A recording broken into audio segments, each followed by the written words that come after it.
Hello everyone, and welcome to the Darkest Hour. I'm your host, Amanda Jane. There are moments in life that change us, not through joy, but through fear. A shadow shifting just outside your window, a car following too closely, turn for turn. The feeling, no, the certainty that someone is in the room with you. And while some fears are imagined, the worst are real. The times when a lover's devotion curdles into obsession, resembling something entirely different from what it once was. Or maybe it's a simple wrong turn that leads you straight into a nightmare. There's no one way or right way to survive. Some freeze, some run. Others laugh, and some never get the chance. Fear is universal, but survival, that's personal. Because not all monsters are lurking in the dark. Sometimes they're standing right beside you. So, let's get started, shall we?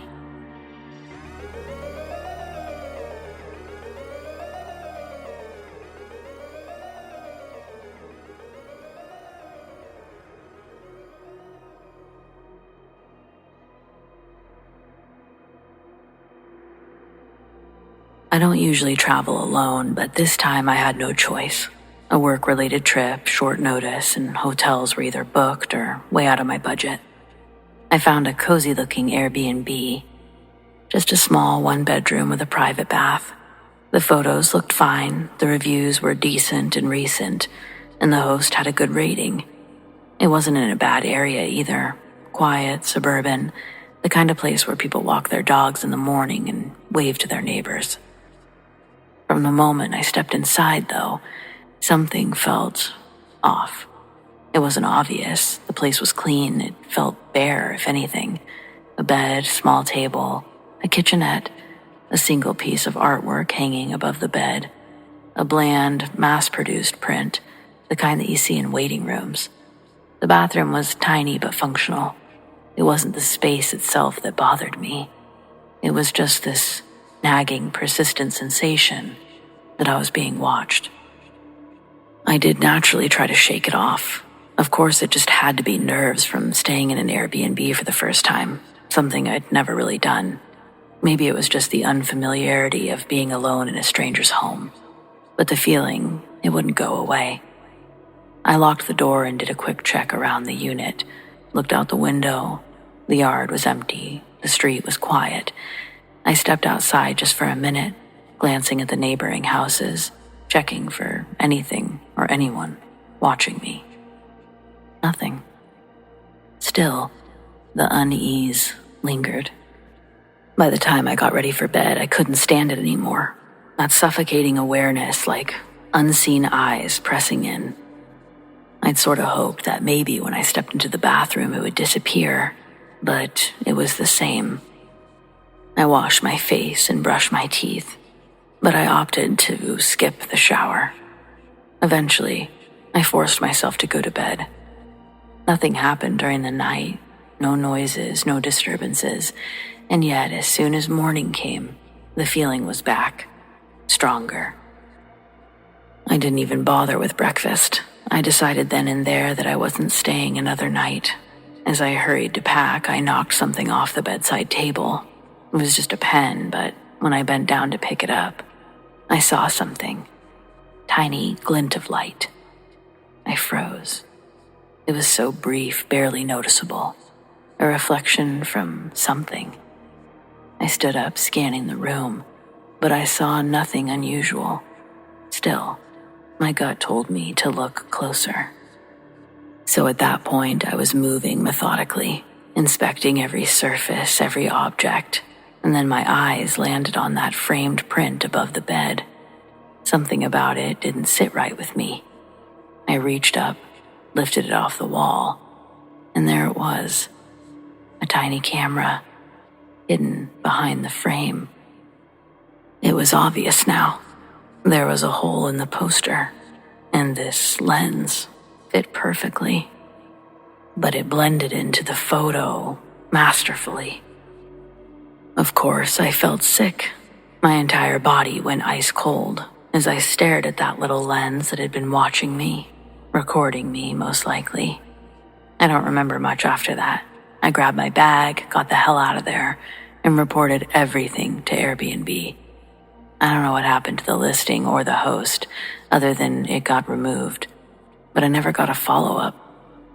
To this day, I wonder how many people stayed there before me, how many never realized they were being watched, and worst of all, how many more places like this are out there.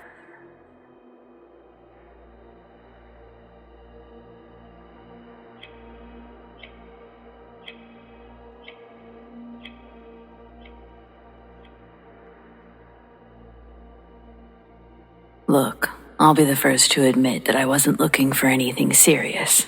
I'd just gotten divorced, moved back to my hometown, and wanted a little fun. Nothing complicated, no strings attached. And that's how I ended up seeing Luke, my friend's boyfriend's cousin. He was cute, had that country boy charm. He'd just broken up with his high school sweetheart a few months ago. I guess by broken up, I mean that she was still very much in the denial stage. I just didn't know that yet. I'd never heard of Krista before, but I'd learned later that everyone in town knew about her. She was the kind of ex that didn't believe in the word ex, the kind that shows up at your job unannounced, the kind that makes fake profiles to see what you're up to, the kind that, apparently, wasn't afraid of a little vehicular homicide. Again, I just didn't know that yet. Luke and I were doing what country people do, driving around aimlessly at night, windows down, music low, talking about everything and nothing. We weren't in a rush, just killing time, rolling through empty roads when I noticed a car behind us, close behind. Luke, that car is... Before I could even finish my sentence, bam, the truck lurched forward. My seatbelt cut into my chest as my head snapped back against the headrest. My stomach dropped. What the hell? I gasped, turning around. It was Krista, and she wasn't just following us, she was chasing us. I remember Luke swearing under his breath and hitting the gas. His old truck wasn't built for high-speed chases, obviously, but that didn't stop him from trying. We whipped down the side street, but Krista stayed right behind us. Then, another hit. Bam. The impact sent us skidding sideways. My heart was pounding so hard, it felt like my ribs were rattling. I remember screaming at Luke, oh my God, what is she doing? Luke was gripping the wheel so tight his knuckles were white. Being fucking crazy, that's what, he responded. I fumbled for my phone, hands shaking as I dialed 911. It rang once, twice. No answer. You've got to be kidding me. I actually screamed at my phone. I tried again. Still nothing. Meanwhile, Krista hit us again. This time, hard enough that the tires screeched against the pavement. Luke, we have to go somewhere. The police station. Yes, go. Luke swerved onto the main road, and for the first time, I thought we might actually get away. Krista's car fell back just a little, but I wasn't about to celebrate yet. My entire body was buzzing with adrenaline. My hands ached from gripping the door handle like I could somehow hold myself in place if she hit us again. We finally pulled into the police station parking lot, and for the briefest, stupidest second I felt relief, until I looked around. No cars, no officers, no one. It was completely deserted. Are you fucking kidding me? I yelled, throwing my hands up, asking someone, where the hell are the cops? Luke slammed the truck into park, breathing hard. This is some horror movie shit. Then, bam, she hit us again. I let out a scream, more from frustration than fear at this point. I couldn't believe this was actually happening. Luke threw his door open, stepping out with the exhausted rage of a man who had absolutely had enough. Krista, stop! he shouted, marching towards her car. Her door flew open, and she was out in a second, her blonde hair wild, her eyes locked on me like a heat-seeking missile. "Get out of the truck, Stephanie," she shrieked. I did not. I sat my ass firmly in that seat, clutching my phone like it was a weapon. Luke stepped between us, trying to keep her back. "You need to calm the fuck down." "I'll show you calm, you lying piece of shit." Just then, headlights flooded into the parking lot. A police car pulled in at what could only be described as the slowest possible speed for a person who had just witnessed an attempted murder via car. Krista barely noticed. She was still trying to get past Luke, arms swinging, voice shaking with rage. That was until 2 officers finally decided to do their damn job. The second Krista lunged again, they tackled her to the ground like she was a fullback going for a touchdown. I flinched as they pinned her down, her screams turning into a wailing mess of "get off of me" and "Luke, tell them I'm not crazy." Luke just stood there, hands on his hips, looking like he'd aged 5 years in one night. Eventually, the officers dragged her inside, locking her up for the night. Her mascara was streaked, her hair was a mess. She was still cursing my entire bloodline. I sat there in silence, feeling the weight of what just happened settle in. Then, out of nowhere, I just started laughing. Luke turned, giving me a look like, "Are you okay?" I shook my head, still laughing. "No, this is insane. She literally tried to kill us, and the police show up after we get battered like a frickin' piñata, and I don't know, it's crazy." He sighed, rubbing his face, telling me that it was fucking ridiculous. I leaned back, exhaling hard. Well, at least she's going to jail. For a little while, anyway. Because the next afternoon, my phone buzzed. It was my friend. Guess who bailed Krista out? I frowned at my screen. No way. But before my friend could even confirm, a second text came through from Luke. "Sorry, I can't see you anymore, and I'm really sorry about last night." I dropped my phone on my lap and stared at it for a long time. And then I picked it back up and typed, "So, when's the wedding?" Luke sent back a laughing emoji. I don't think he realized I wasn't really joking. And yeah, they did eventually get married, which is fine. They totally deserve each other.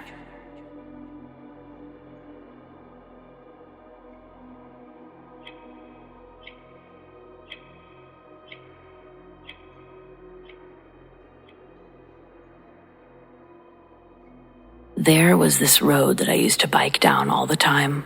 It was quiet, lined with trees, and stretched out just far enough from town that it felt like a nice escape. Peaceful, even. I'd take it whenever I visited my ex's parents' house. Just a long stretch of pavement cutting through the countryside. Nothing remarkable about it. At least that's what I thought. It was a regular afternoon, broad daylight, when I was walking through the college town area heading back home. It wasn't packed, but it wasn't a deserted day either. People were going about their day, and I felt completely safe. A little bit later on my walk, a beige car slowed beside me. "Hey, need a ride?" I glanced over. The guy behind the wheel was leaning towards me, smiling a wide smile. Something about him made my stomach tighten. Not just the fact that a grown man was offering a ride to a girl walking alone, but the way that he was watching me, studying me. I didn't say a word, didn't shake my head, didn't acknowledge him at all. I just kept walking. For a second, I thought he was gone. But as I turned onto my destination street, I saw it. The same car. He had pulled ahead of me and was now turning onto my block, like he had already known where I was going.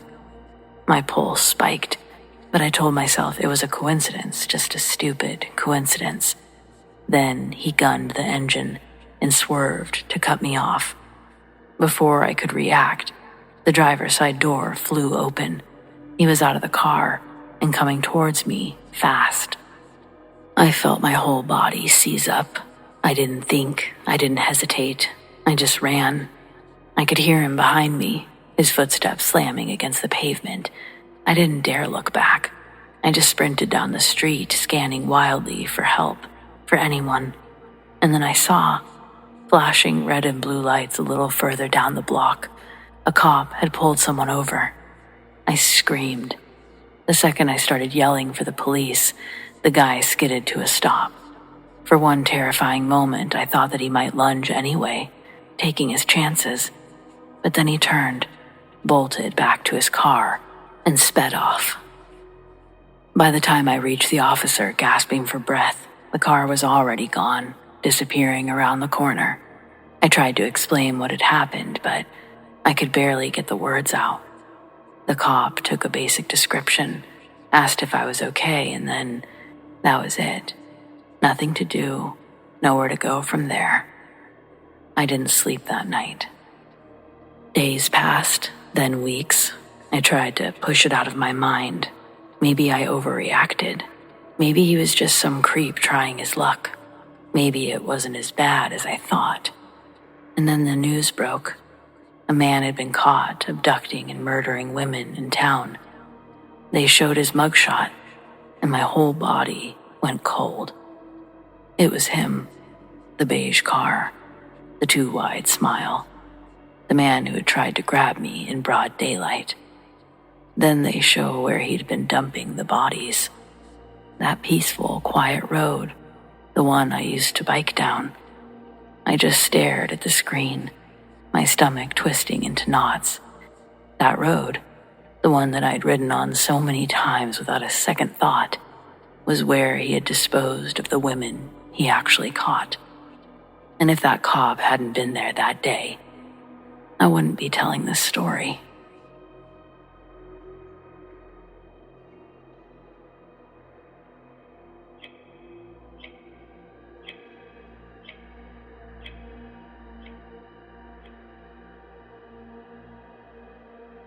I woke up to the feeling of being watched. You know the eerie sensation, the one that prickles at the back of your neck, tightens your chest a bit, forces your body into full alertness before your brain even catches up. That's what did it. No sound, no movement, just an instinct so raw and undeniable that it ripped me from sleep like a bucket of ice water to the face. My eyes flickered open, and for a second I thought I was dreaming. There was a man standing over me, a stranger. I wanted to scream. I wanted to move. I wanted to do anything other than lie there like a corpse. But my body refused to cooperate. Every muscle locked up, my breath caught in my throat, my heart hammering so hard that I could hear the blood rushing in my ears. Sleep paralysis. That's what I told myself. That had to be it. I'd read about it before, waking up frozen, hallucinating figures in the room, the sensation of being trapped in your own body. That's all this was. A bad dream, a glitch in my brain. But then he moved. A slow, deliberate tilt of his head as he looked down at me and got closer, like he was studying something fragile. I forced my eyes closed. That wasn't a hallucination. That wasn't my imagination. That was real, and I was completely helpless. I don't know how long he stood there, watching me. Maybe seconds, maybe minutes. Time didn't make sense in that moment. I kept my breathing slow and even, forcing myself to stay limp, praying that if he thought I was still asleep, he'd leave. Eventually, he did. He turned and walked out of my bedroom, and after a few agonizing moments, I heard my front door close. I opened my eyes. I don't know how long I stayed frozen, waiting, listening, barely daring to breathe. When I finally convinced myself he was gone, I shot up. Scrambling for my phone with trembling hands, I had to call someone. the police, a friend, anyone. But something stopped me. I had to make sure I wasn't crazy, that my brain wasn't playing some sort of trick on me. So I got up, heart pounding, stepped out of my room, inching towards the kitchen like I expected him to still be there. The apartment was eerily silent. Nothing looked out of place. No doors had been forced open. No windows shattered. And my door was locked. But then I saw it, sitting on my kitchen table, placed so deliberately that there was no way I could have overlooked it before. A box cutter. Not mine. I stared at it, nausea rolling through my stomach.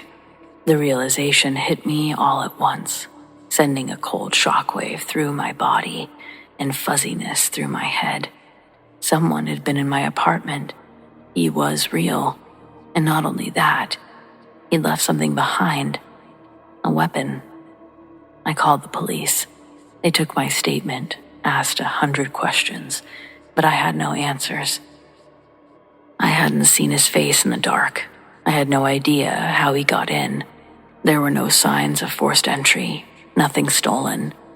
But I wasn't the only one. A week later, the complex sent out an email.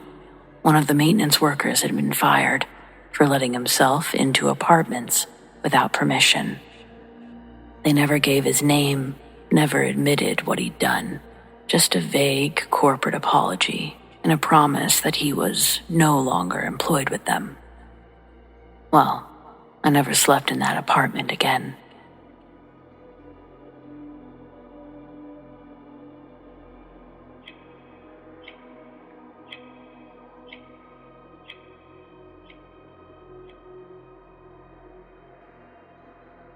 I know my story is not uncommon.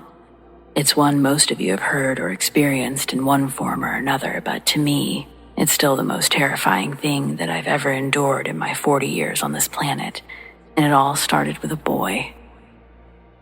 My life started pretty great. I was fairly popular in high school, loads of friends, a wonderful high school sweetheart, loving parents. I kinda had it all. And then I went to college on the other side of the country, where I didn't know a soul. That was fine. I saw it as an adventure. The idea of meeting new people, starting new relationships, it was exciting. I met Eric at a homecoming party my freshman year. He was a sophomore, and right away, we had that spark thing going on. He was handsome, charming, funny, intelligent, one of those whole package deals. We developed a pretty serious relationship over the next several months, and as much as I look for them, I really can't pinpoint any red flags from those early years. Some guys are smooth like that. What can I say? We stayed together for my entire 4 years at college. He got a job in the city when he graduated, and I moved in with him a year later after my own graduation. We got married later that same year, and then things started to change. Eric had a very specific idea of what a marriage should look like, even if he never showed a hint of them in our 4-year courtship. We flew home for the holidays, but we spent all of our time with his family, while I was lucky to spend a few hours with my own. There was always some reason that I couldn't visit them without him. Same with my friends. He hated most of them because they were a bad influence, but I was so blindly in love that I convinced myself he was right. He loved me so much that he just couldn't bear us to be apart. He only wanted the best for me. All that usual bullshit. Love is a dangerous thing, kids. It blinds you in a way that makes you believe you're seeing clearly for the first time. It's all lies. Your brain is tricking you. The first time he hit me was after a work party at his boss's lake house. I made a random off-the-cuff joke during dinner. I don't remember what the hell it was, but I had no clue that it upset Eric until we were on our way home. As soon as we got in the car, his demeanor completely changed. He went rigid with tension, and his face pursed like someone biting into a rotten lemon. I tried to ask what was wrong, but he wouldn't speak. He just sat there, white-knuckling the steering wheel until we got home. Once we were inside, He started picking apart every move I'd made, every word I'd said that evening. In his mind, I'd embarrassed him. I'm sorry, but I'm a fucking delight at parties. I have a lot of faults, we all do, but socializing was kind of my specialty before the PTSD. More than anything, I was confused. I didn't realize how serious he was because it sounded so absurd. And then I made some kind of sarcastic comment, and his hand flew at my face before I knew what was happening. After that, I was just in shock. This is something that happened to other women, less fortunate, underprivileged women, not me. When I look back, it amazes me how naive I was, but I genuinely did grow up with a semi-charmed kind of life mentality, if you'll excuse the corny reference. Well, you all know how this goes. He was so sorry the next day. He cried like a baby, showered me with extravagant gifts. For the next week or so, he treated me like a princess, and I wrote off the incident. He was, after all, under an extraordinary amount of stress at work, and other excuses were made, I'm sure. Then it happened again. I didn't clean the kitchen or forgot to wash the shirt that he wanted to wear that day. There's really no telling. But this time, I had a black eye and a busted lip. Eric wove a tapestry of regret and remorse with his golden tongue, and I forgave him. Because no matter what he had done, he loved me. We were meant to be together. I couldn't just throw everything away over a mistake, could I? Because love, like it's the end-all be-all to happiness. It makes me sick to think of it now, especially since it took another 5 years to stop drinking the Kool-Aid. The one thing I did get right is not having kids. Eric wanted them, badly, but I took birth control behind his back. It's not that I never wanted kids. It was more that I just didn't want them yet. I kept telling myself that we would wait until he was better, less stressed, back to his old self. Little did I realize, this was Eric being his normal self. I was on my 3rd trip to the ER. By the time I accepted, it would never change. By then, I'd done enough research to know that the cops couldn't help me. Not really. Not in a way that would make me safe. Eric was the kind of guy that would get released the next day and kill me before anyone did a damn thing to stop him. Instead, I told my parents everything and came up with a plan. Eric had a conference coming up that was 3 hours away, and he would be gone overnight. My parents rented a U-Haul and arrived at our house an hour after Eric left. We got all of my stuff packed in a couple of hours and took off. All day, I answered my phone like everything was normal. I told Eric how much I missed him and that I would have his favorite meal on the table when he got home. And then, I turned my phone off for an hour before he actually returned. All of our social media accounts were shared, so I deleted them. I didn't want him to have any outlet where he could try to contact people, pretending to be me or whatever crazy idea he would come up with. When Eric couldn't reach me, he called my parents. My mom ignored the calls, but my dad was eager to speak with him. Their conversation was heated, to say the least. Eric was completely unhinged. He threatened to kill all of us if they didn't put me on a flight home that very night. Obviously, I wasn't going back. My family never believed in owning a gun, but my dad went out and borrowed one from a friend after that phone call. A week or two passed with no contact from Eric. I wasn't ready to drop my guard, but my parents were full of bully cliches. They're all cowards. Once you stand up to them, they go away.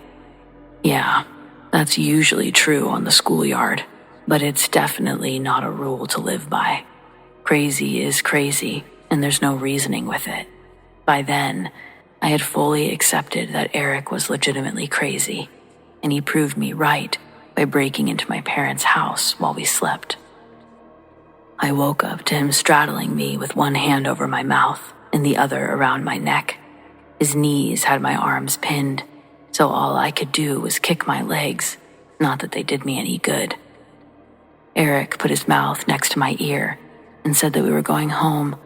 that if I woke my parents, he'd kill them both. I was so afraid of him that if my dad hadn't borrowed that gun, I truly think that I would have gone quietly. But he would have never expected my parents, of all people, to be armed. I knew that would be a factor that he didn't account for. So I nodded my head like I would behave, and as soon as I was on my feet, I screamed bloody fucking murder. He was on me in a second, and I don't even remember feeling him hit me. There was just a flash of fists and then blackness. He beat me for several seconds, maybe a minute, before my dad shot him. When I woke up, I was surrounded by paramedics and police. Eric was dead. My parents were just as traumatized as me, especially my dad. He's truly the kindest, gentlest man. He's never even gone hunting, but now he'd taken a human life. Yes, it was necessary, and he's the first to defend that fact. But something like that changes you. It still weighs on him all these years later. I was in the hospital with a fractured jaw, a broken orbital socket, and 3 broken ribs. But we survived. That's all that matters. I've had a few relationships since, but nothing serious. I find I prefer to live life on my terms, and it works for me. So, that's my story. I tell it when I'm able because I hope anyone in similar circumstances will understand that people are who they are. You're not going to change them, no matter how strongly you might love them or how unique you feel your love or circumstances are. You will not be the exception to this rule. Move on while you still have a life to live.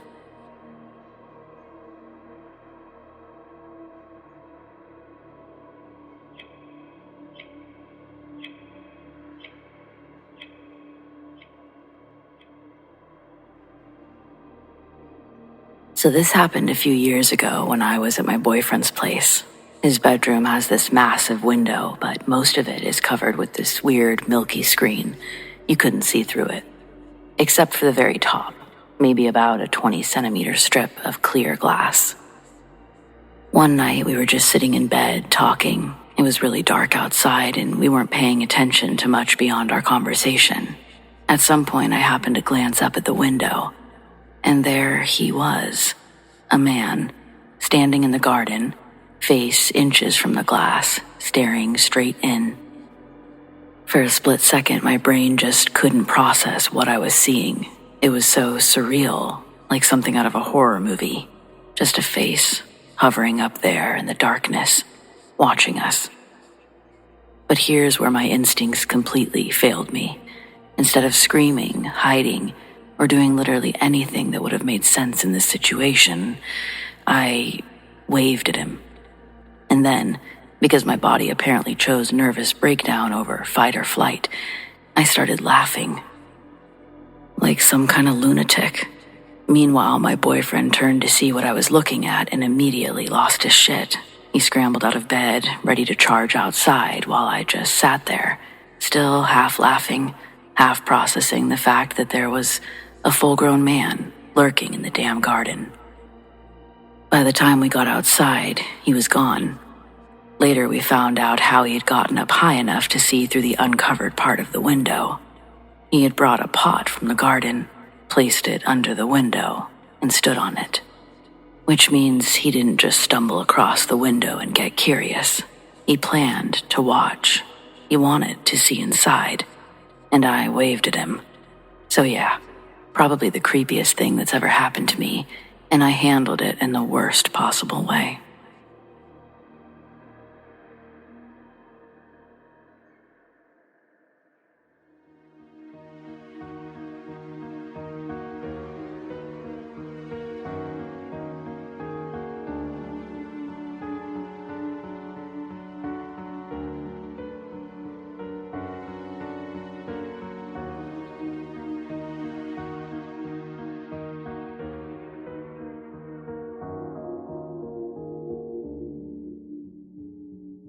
Well, friends, it appears we've reached the end of tonight's episode.